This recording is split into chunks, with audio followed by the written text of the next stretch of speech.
Alors voilà, donc toujours dans la programmation avec Java. Et jusqu'ici, normalement, on l'utilise en tant que langage de programmation classique. Maintenant, on va essayer de traiter les tableaux. D'accord? C'est quoi un tableau en Java? Un tableau, c'est un conteneur. Dans un tableau, tu peux mettre des valeurs. Alors avant, dans des programmes élémentaires, on utilisait quoi? On utilisait des... Je vais créer un package tout d'abord. Alors, week 2, cours.tab. Alors, je vais commencer par créer une classe exécutable comme toujours, que je vais l'appeler programme.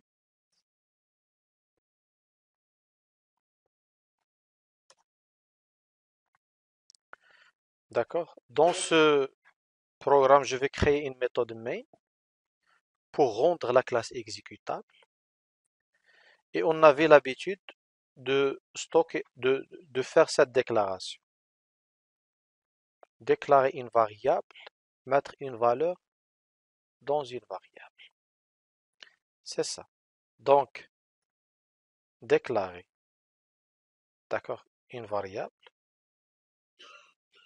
Et ici, initialiser une variable. Pareil, on va dire la même logique, toujours la logique qui compte. Déclarer un tableau. Et la deuxième phrase, initialiser un tableau. Initialiser un tableau. Mais le tableau est un peu différent des types primitifs. D'accord? Un tableau, c'est particulier parce que c'est déjà un tableau, il se comporte comme étant un objet. Alors, pour le déclarer, il y a des règles. Tu souhaites déclarer un tableau, normalement, un tableau a une dimension. C'est-à-dire qu'il va contenir combien d'enregistrements? Est-ce que c'est un tableau qui va aller dans un sens, dans un seul sens? D'accord? Ici, Excel, c'est un tableur. Est-ce que le tableau, tu vas l'imaginer derrière dans la mémoire? Est-ce que tu vas l'imaginer qu'il va avoir cette forme, sa taille, elle est de combien? De 4. Ou bien tu vas le considérer sous cette forme, c'est-à-dire un tableau à deux dimensions.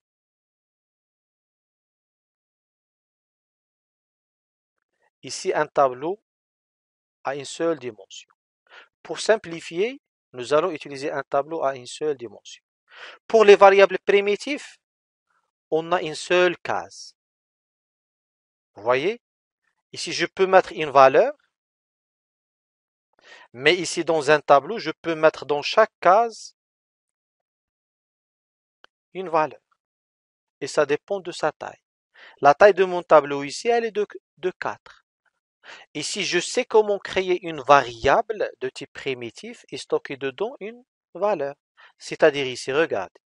Int a, ça donne la case dans la mémoire. A égale à 4 va mettre 4 dans la case. Maintenant, la première chose, c'est comment déclarer le tableau. C'est comment avoir un tableau de 4 cases. D'accord?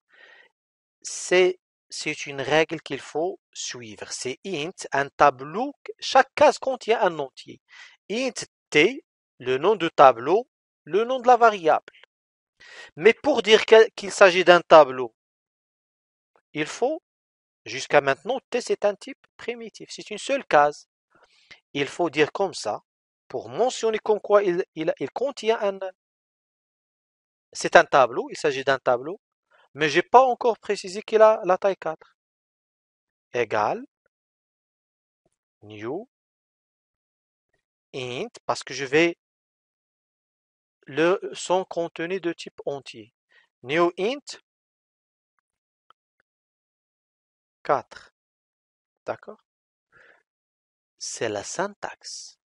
Il n'y a pas pourquoi. Tu souhaites créer un tableau, soit tu as cette manière, ou bien une deuxième manière, M par exemple, tu vas mettre ça, et tu reviens à la ligne et tu vas mettre M égale new int 5. Donc, pour initialiser un tableau, il y a deux choses. Créer l'espace, créer quatre cases, regardez comment l'interpréter. Créer, parce que toujours, il y a le signe égal, il y a une partie gauche et une partie droite. On commence par la partie droite. Je commence par créer une zone mémoire composée de quatre entiers et je vais stocker l'adresse dans T. L'adresse de cette mémoire, je vais la stocker dans T. C'est-à-dire le résultat de cette instruction va être stocké dans T. D'accord? Maintenant, comment initialiser le tableau? Ce sont des règles. Parce que tu ne vas pas initialiser. Tu peux pas mettre T égale à 4. Non. T égale à 4, non. C'est pas possible. Qu'est-ce qu'il a dit comme erreur? Mismatch. C'est-à-dire il y a un problème de typage. Quand tu souhaites mettre T égale, regarde comme M égale. Il attend quoi dans la partie droite? Il attend un new. Tu peux mettre T égale à new, une autre zone mémoire. New int, d'accord? 6. Ça marche. Mais maintenant, tout à l'heure dans la ligne 10, le T, il pointe sur quelle zone? Sur cette première zone. Et quand tu as refait T égale, il va pointer sur une autre zone parce que tu as mis un autre new dans lequel tu as fait ça. Maintenant, le T, il est ici. Il n'est plus là. Tout à l'heure, dans la ligne 10, dans la ligne 10, le T était ici, il pointe sur cette partie. Mais dans la ligne 15, j'ai changé. Le T pointe sur un autre tableau. Bref, je sais que ce vocabulaire que je suis en train d'utiliser est un peu difficile pour vous. Il pointe, non, il ne faut pas se casser la tête. Maintenant, il faut suivre des étapes. D'accord? Le plus important pour moi, quand je mets T égale, il faut lui affecter new int machin. Tu peux pas lui affecter une valeur. À la différence de A. Regardez, int A, oui, A égale à une valeur. Int T ou bien int M entre crochets, M égale new un tableau. Alors, maintenant pour mettre cette valeur, regardez, je vais supprimer cette partie-là. Elle dit je vais la supprimer. D'accord? Maintenant pour mettre 5 ici. Une fois vous avez les tableaux, vous avez le concept d'indice. Une fois tu as déclaré un tableau, tu as le concept d'indice. L'indice commence par 0. Non. La première case, elle a l'indice 0. La deuxième case, 1. La troisième case, 2. La quatrième case, 3. Ce tableau, il a quelle taille? Il a la taille 4. Les indices peuvent aller de 0 à 3. 0, 1, 2, 3. Si le tableau est de taille 100, les indices peuvent aller de 0 à 99. Maintenant, pour accéder à une case, qu'est-ce que tu vas faire? Je souhaite mettre 5 dans la case numéro 0. T de 0, comme ça, égale à 5. Qu'est-ce que tu vas mettre? 5 ici. Si je souhaite mettre maintenant ça, T2, T2 3, égale à 7. Si je souhaite afficher le contenu d'une case, tu sais comment afficher A? System.out.println A. A est équivalent à T0. Qu'est-ce qu'il va afficher? Mon programme complet, tout le programme, il va faire des opérations sur la mémoire. Toutes ces opérations concernent la mémoire. Et cette opération concerne l'affichage sur l'écran. Quel est le résultat de mon programme? Il affiche 5 à l'écran.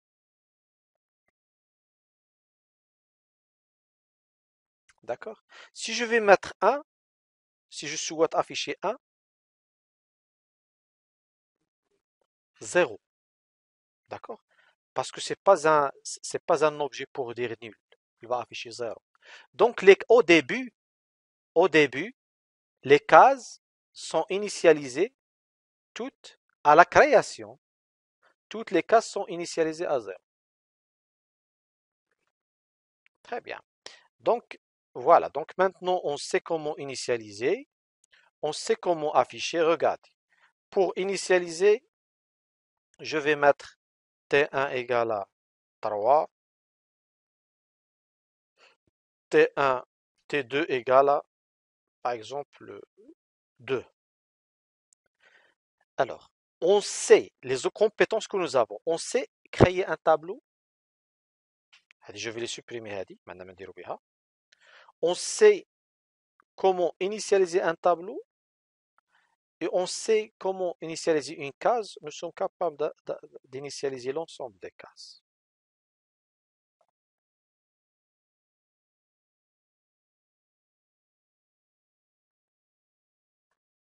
Voilà. Donc, déclarer. Voilà. Déclarer un tableau, initialiser un tableau, afficher un tableau. D'accord.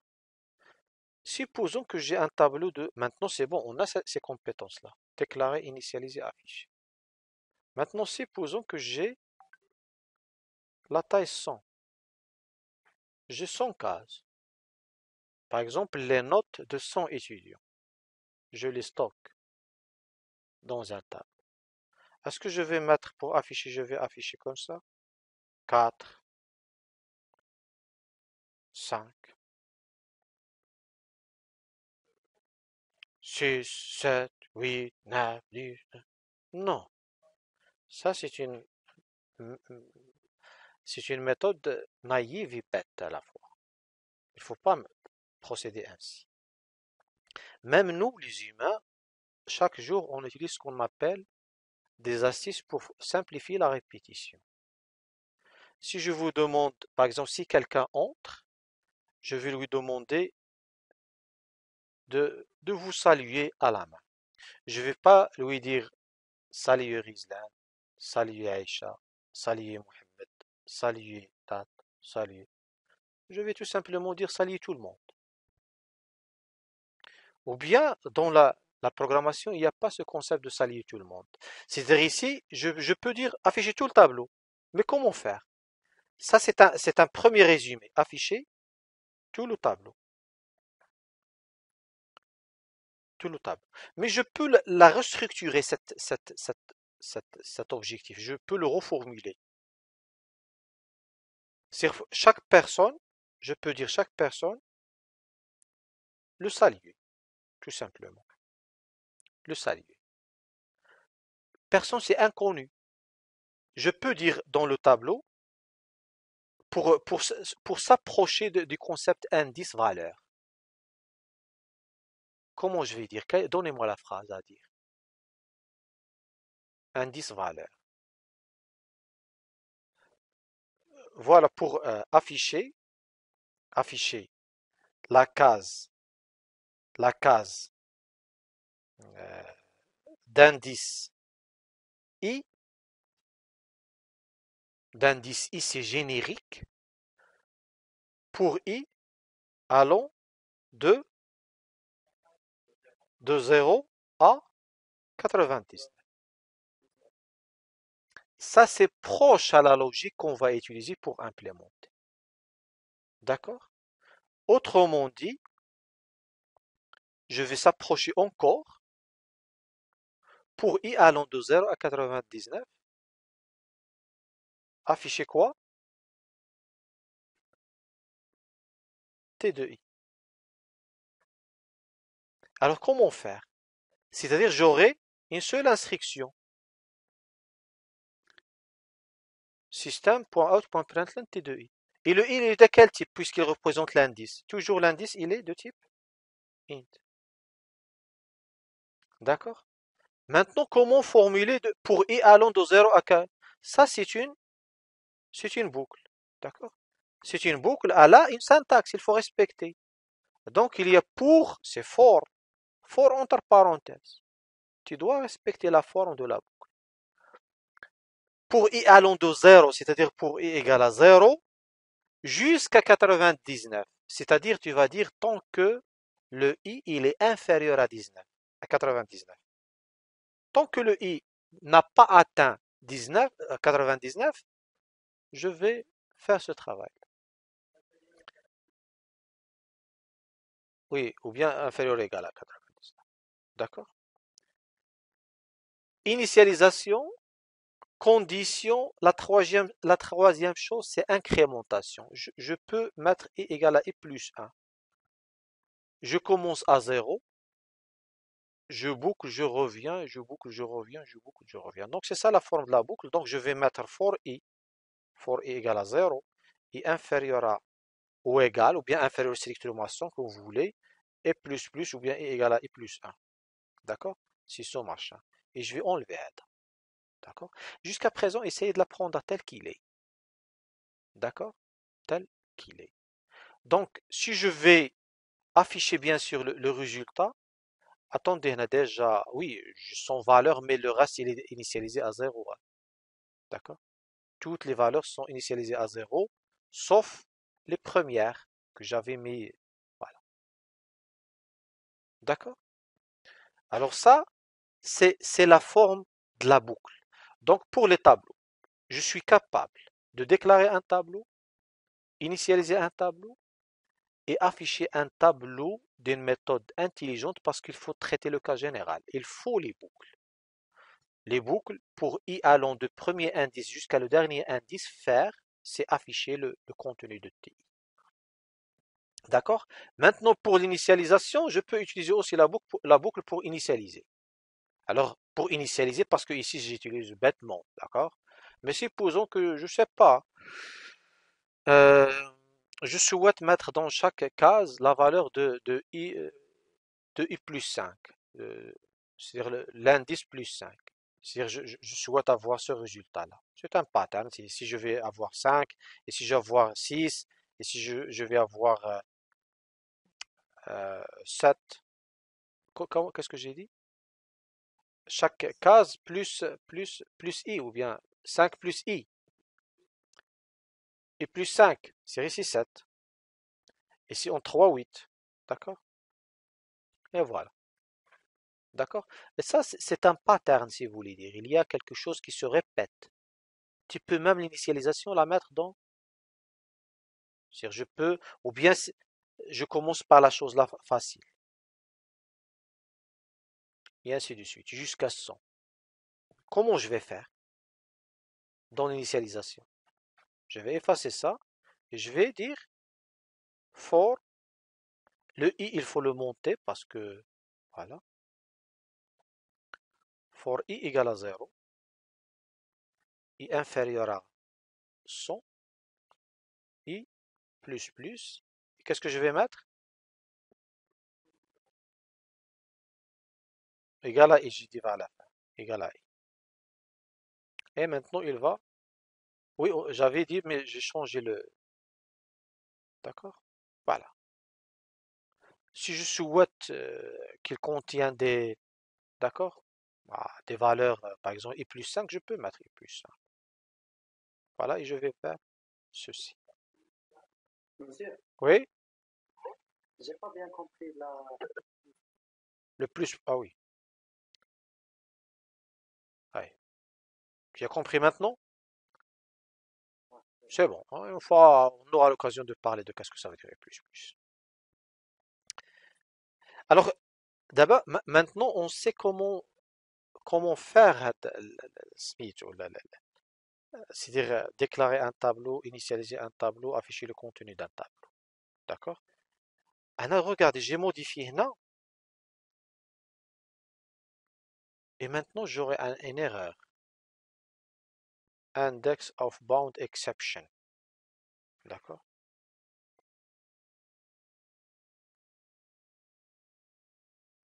Index of bounds exception. Dans la ligne 10. Dans la ligne 10. La ligne 10, elle est où la ligne 10? Comment c'est pas la ligne 10, hein?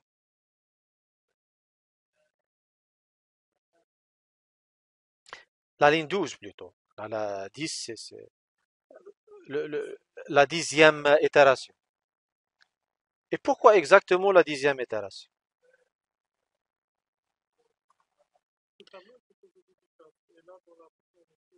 Voilà.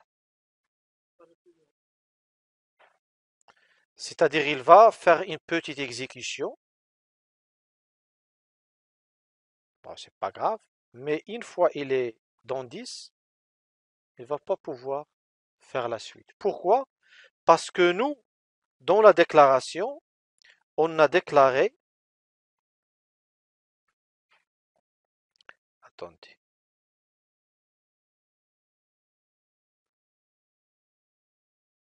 on a déclaré 10 cases.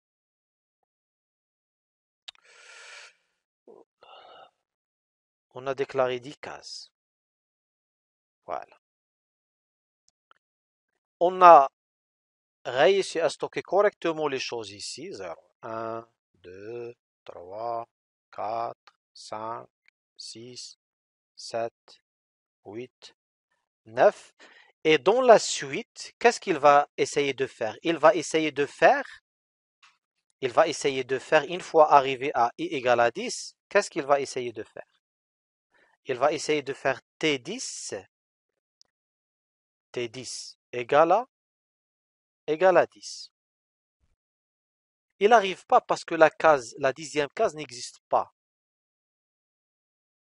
C'est out of bounds. Index, c'est l'indice out, au-delà de, ou la dépasse les limites. Bounds, du tableau.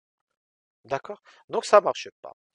Alors, pour éviter le problème, soit on change ici 10, ou bien regardez, on était obligé de chercher, de modifier dans deux emplacements.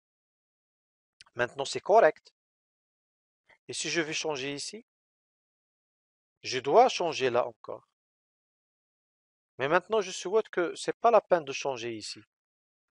C'est-à-dire, je peux utiliser directement la longueur de mon tableau.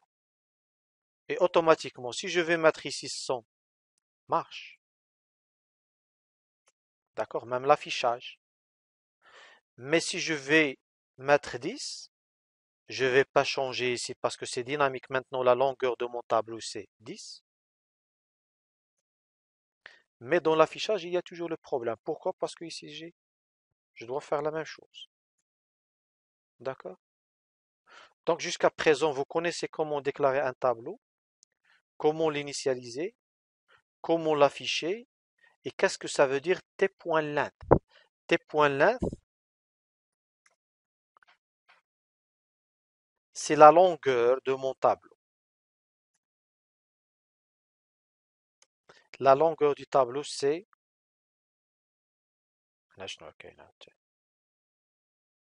Non, mais chez inférieur ou égal, d'accord?